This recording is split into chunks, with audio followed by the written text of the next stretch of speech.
Assalomu alaykum do'stlar.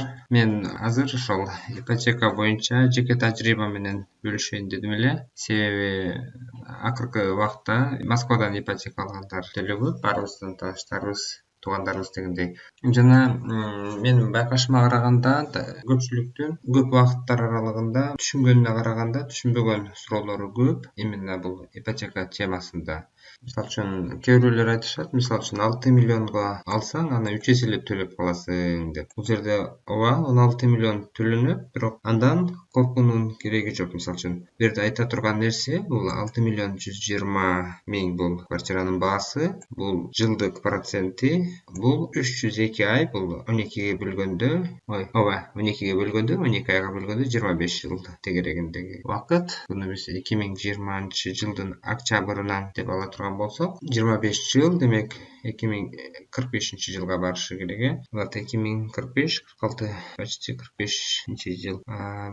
Дагы бир белгилей кетчү жагдай, бул жерде биз айына 54 миңден төлөгөндө, алгач төлөгөндө көп эле сумма пайыздарды төлөгөнгө кетет дагы. Негизги суммадан эч канча жогорку суммада минус болбойт да негизги квартиранын баасына. Аны көбөйтүүнүн да жолу бар. Мисалы үчүн биз бул жерде, мисалы бул жерде 5 жыл аралыгын камтыса, 5 жылдын аралыгында биз 400, ушул 2026-жылга чейин 412 миң минус болот экен негизги суммадан. А биз ошону 500 миң кылып өзүбүздүн срочное погашение кылсак, канча жылга кеткенин көрөбүз.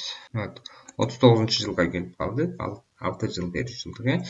6 жыл кыскаргандан тышкары биздин 16 миллиондон жогорку квартиранын төлөнө турган акчасы 12 миллион 800гө чейин түшүп кетти. Андан тышкары бизге баарыбызга белгилүү бул 54 миңден айлык төлөм. Эгерде квартираны 3 комнат деп ала турган болсок, ал биздин кадыресе ай сайын берип келген квартплатанын эле акчасы. Демек, биз өзүбүздүн кирешебизден кошумча төлөсөк да болот. Эми ар ким 100 миң төлөп эле 1 жылдык кемитип салса болот. Себеби көрүп турасыңар, айына 12 миңден эле негизги суммадан минус болуп атат. Орточо 10 миң деп эсептесек, биз 100 миң төлөгөндө бул жак 1 жылга биздин төлөй турган убактыбыз азаят. Дагы бир жолу далилдеп көрсөтөйүн. 2026 бүткөн, жок. 39да бүткөн болчу, ошо 38. Эми кайрадан ошол төлөмдү улантабыз. Айына 100 миңденди узартабыз. 2025-тин аягына чейин баралы. Менимче уже ашып да кеттик. Ашып кетипбиз. Биз кайрадан өчүрөбүз минуска өтүп кеткен жагында. Демек 2024 төлөп бүттүк. Жана биз демек 2 эсе кымбатка түшкөн жок. Биздин төлөм 4 жылдын ичинде төлөп бүтүштү. Жана көрүп турганыңардай 7 миллион 378 миңден тегерегиндеги акча менен квартиралуу болуп калышты. Дагы бир сүйүнчүлүп айта кетчү жагдай, ошол пандемиядан элдин материалдык экономикалык жактан абалы начарлагандыгына байланыштуу ипотекалардын баасын да азайтышты. Орточо 2%га азайды деп эсептей турган болсок, минус 2. Бул жактан узарды, бирок 7 миллион 100. Бул себеби пайыз азайганда айлык төлөм дагы азайып, ошонун себебинен бир аз узарып кетти.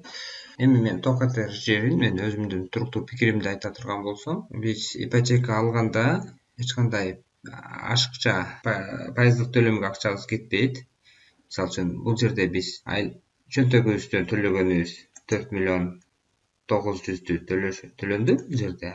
Калган пайыздары, мисалы үчүн бул жерде ошол айына өзүбүздүн башка бирөөнү эле байытып жүргөн акчабызды бул жака төлөгөн болуп калабыз. Бул таблица боюнча көптөгөн дагы башка сырдуу нерселерди байкап көрсөк болот. Ар кимдин алган ипотекаларынын суммасы ар түрдүү, пайыздары ар түрдүү, шарттары ар түрдүү жана төлөм өнөтү дагы ар түрдүү болгондуктан ар кимдин ипотекасын бул таблицанын жардамында ар башка карасак болот. Ошол негизинен бул боюнча дагы бир нече видеоролик даярдасак болот. Баарыңарга ийгилик, саламатта калыңыздар.